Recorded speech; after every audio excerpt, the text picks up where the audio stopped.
Hey everybody, Hey guys, welcome back to Greatest Hits. I'm Logan Arms. I'm Alex Morgan and welcome back to episode 2. This week we will be talking about two movie musicals, Carmen Jones and Porgy and Bess, which also happen to be operettas. Who knew? I hope that all of you Howard students had a wonderful and amazing break, and I hope that you sat down and watched the inauguration and watched one of our very own alumni, Madam Vice President Kamala Harris, be sworn into office with all of her beauty. And let me just say, that coat, that purple coat, fire.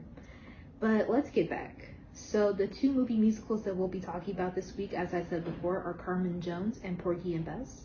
Now, the first one that I want to start off with is Porgy and Bess. So Porgy and Bess was an operetta, one of the very first black operettas written by Ira Gershwin, and it was composed by George Gershwin back in the 1920s, 1930s-ish. And so originally Porgy and Bess was a book. And the original title was not Porgy and Bess. It was just simply known as Porgy.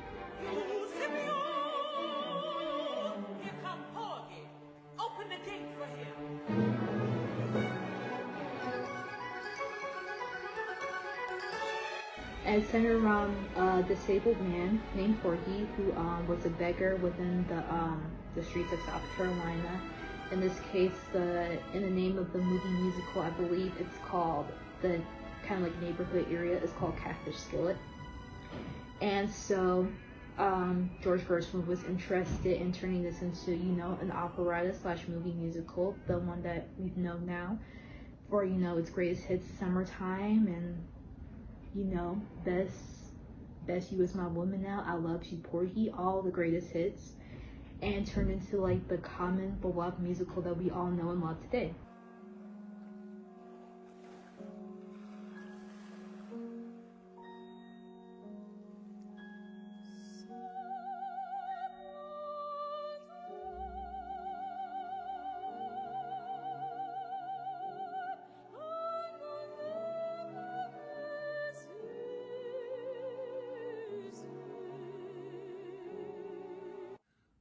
So first off, right off the bat, just talking about, how I thought and considered these movies. I was a really big fan of both. Because normally I'm not much of a musical kind of guy. Like, I don't normally watch musicals, or like, I'm not like, huge into Broadway and all that, but like, I can appreciate them, and I definitely loved expanding, like my I guess you would say, like, movie library in terms of adding in these two musicals too. And I think if I had to start out with some musicals, these are definitely a really great two to, start and jump into. So this is a movie from the 1930s, and it's basically about, like, a black community and about the relationship between Porgy and Bess, obviously. But it was written, something I found was interesting, it was written by a white director. So I thought that was kind of it felt weird for me, because it's a white man telling a black person's story. And so that kind of brings up new meaning to the story, and you gotta you gotta see it in almost a different way, instead of just thinking of this is a black story written by black directors. Because now, afterwards, you don't see them as, a black person telling their perspective. You see it as a white person calling on stereotypes and using stereotypes to create this narrative about black people, which can be a little bit offensive. But in thinking about it, it really made me think on, well, it's a movie from the 30s, you have to kind of take in the time period, for example, too. It's a movie from the 30s, which has a all black cast, black people singing, black people acting, black people on screen. And you kind of have to think, like, for someone who's from the 1930s, where you still have minstrel shows with people in blackface instead of having black characters, this could be important. This is something that allows black people at the time to see themselves on screen doing singing, and even if there were parts where it was stereotypical, or you may not have, it may not have been the most, acceptable thing on screen. I feel if you look at the bigger picture of them being black and on the screen, you can get some goodness out of the show, even though it has a lot of stereotypes and that kind of casting roles for certain black people for the film. There are a lot of very common and very heavy stereotypes, especially the hypersexualization of black women. And it's a shame because, it's something that we still see today within our very own society. So I feel like for Porgy and Bess to have taken place, especially the version I watched, which was like in the 1930s, so to see that like almost 100 years later, and to see black women still being hypersexualized and all of that is it's really shameful. So I'm just sad to see that nothing has really changed. But I feel like they definitely could have done more with a lot of Bess's character development. I feel like in the movie she relied too much. She didn't really necessarily rely too much on Porgy, but her character development was centered mostly around men, especially Crown, which is like her main guy slash boyfriend. They had her character development so much reliant on him, which is like a shame because I feel like Bess definitely could have had better character development on her own. But I guess what can you say? The movie was made in the 1930s, so had a woman relying on a man, which is unfortunate.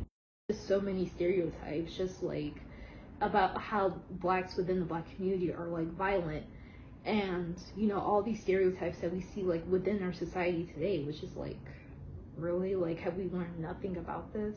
But also, like, what can you expect? It was the 1930s, and I guess not I guess, but people, especially black people, were just excited to see themselves like within that scene of like operettas, and not, we're just kind of coming out, kind of, it might have still been like within that era. I'm not exactly sure. I would have to do my research, but just coming out of that era of blackface and all of that. So for blacks to see themselves in operas and to be able to be in those operettas portraying people that look like them, well, I wouldn't say portraying people that look like them, but also portraying people that look like them, was just a blessing in itself. So that's one of the things that I actually praise about Porgy and Bess, is that it's an operetta that features, a predominantly black cast, which I enjoy a lot. That also brings me kind of to like our next movie, which is Carmen Jones, a movie about, Carmen, a parachute factory worker, and Joe, a black soldier, and how they, and how their relationship kind of got created and ended up kind of destroying them. I thought that was another interesting thing because I read this article and it talked about James Baldwin's thoughts on the movie, and he actually thought it was a very negative connotation of black people being on screen, because in the original movie or the original opera of Carmen, it was about how animalistic and how violent these people were to each other, because they were originally about gypsies in the time in Europe, which wasn't, it's not right, because it's, cast stereotypes and that kind of stuff for people. And he thought about how if you put black people in all these roles, it's creating these same problematic stereotypes about black people being violent and black people being animalistic.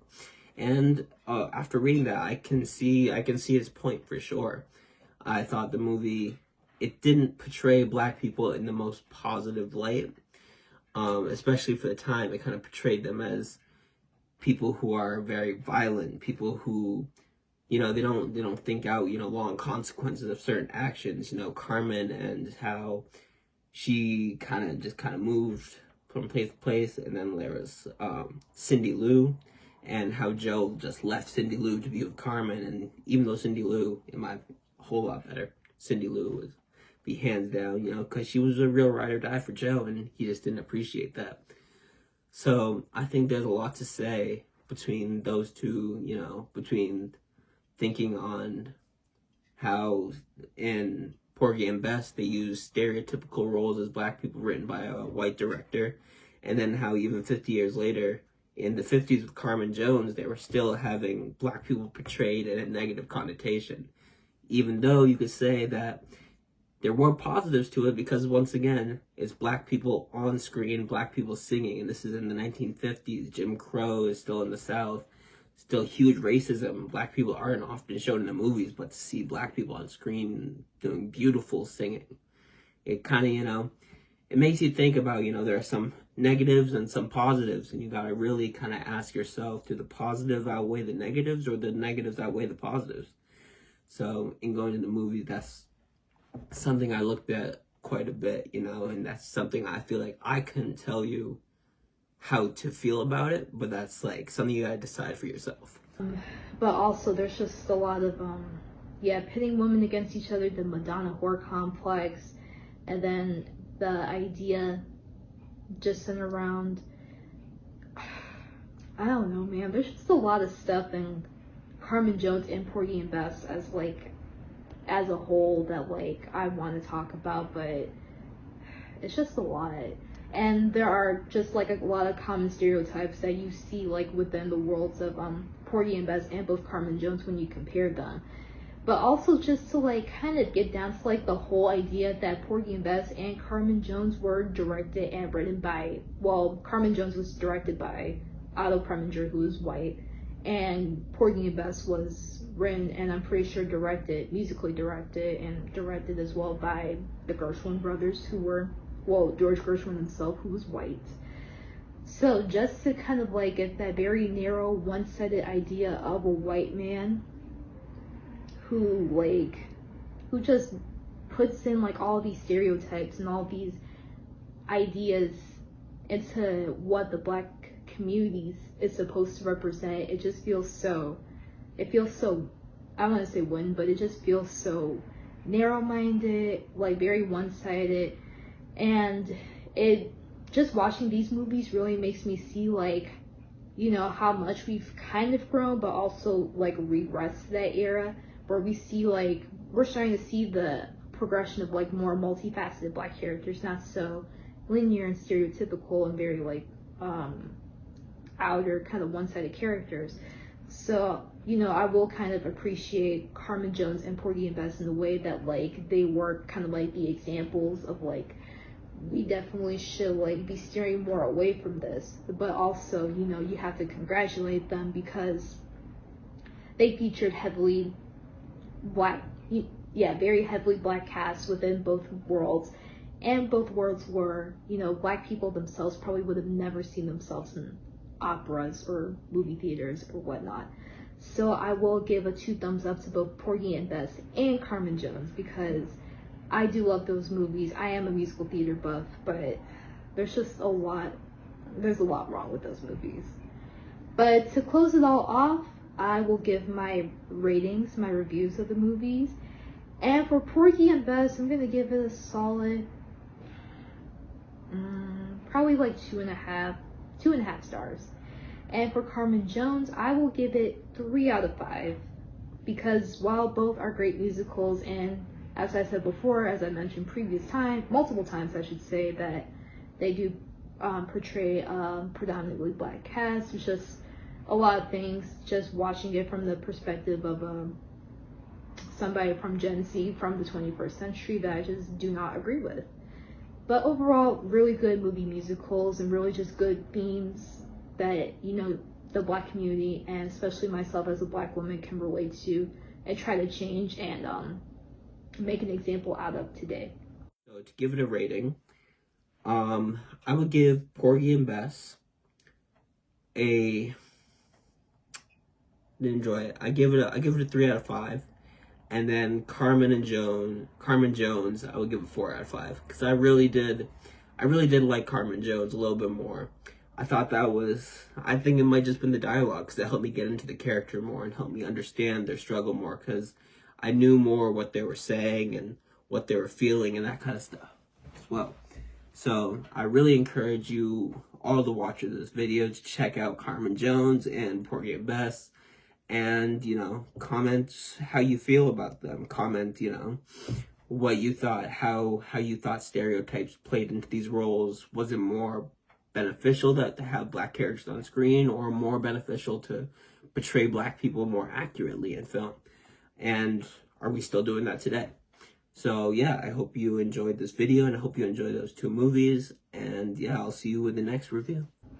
So that is all. I am Alex Morgan, and I will catch you back with episode 3. Bye, guys.